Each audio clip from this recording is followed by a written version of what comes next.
Mantan Menteri Agama Yakut Holil Qomas telah ditetapkan sebagai tersangka kasus korupsi kuota haji. KPK memastikan sudah memiliki alat bukti yang cukup menjadikan Yakut sebagai tersangka.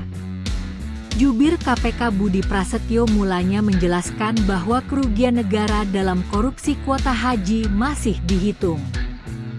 Penyidik yang menangani perkara ini, menurut dia, sudah punya alat bukti yang cukup. Penetapan seorang tersangka tentunya berdasarkan adanya kecukupan alat bukti. Di mana dalam penyidikan perkara ini, penyidik telah mengumpulkan berbagai alat bukti. Katanya, Minggu 11 Januari 2026. Budi mengatakan bukti-bukti yang telah diperoleh penyidik KPK dalam kasus korupsi kuota haji ini mulai dari pemeriksaan sejumlah saksi hingga dokumen dan bukti elektronik yang didapat, termasuk penggeledahan ke berbagai lokasi yang telah dilakukan. KPK menegaskan alat bukti penetapan tersangka Yakut dalam kasus korupsi kuota haji telah cukup. Semua pimpinan KPK pun telah sepakat dalam penetapan tersangka tersebut. KPK telah menetapkan 2 orang sebagai tersangka kasus dugaan korupsi terkait kuota haji tahun 2024. KPK menyebutkan BPK masih melakukan kalkulasi kerugian negara.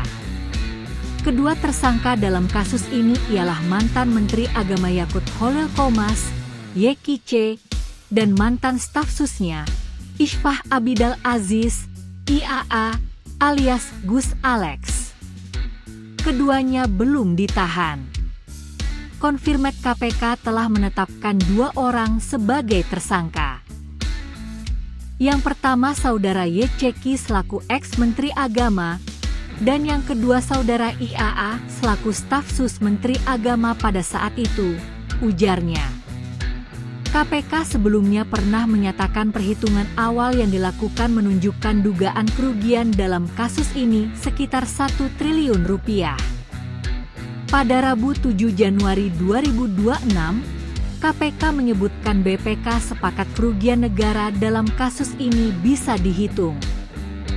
Kasus ini sendiri terkait pembagian tambahan 20.000 jemaah untuk kuota haji tahun 2024 atau saat Yakut menjabat Menteri Agama.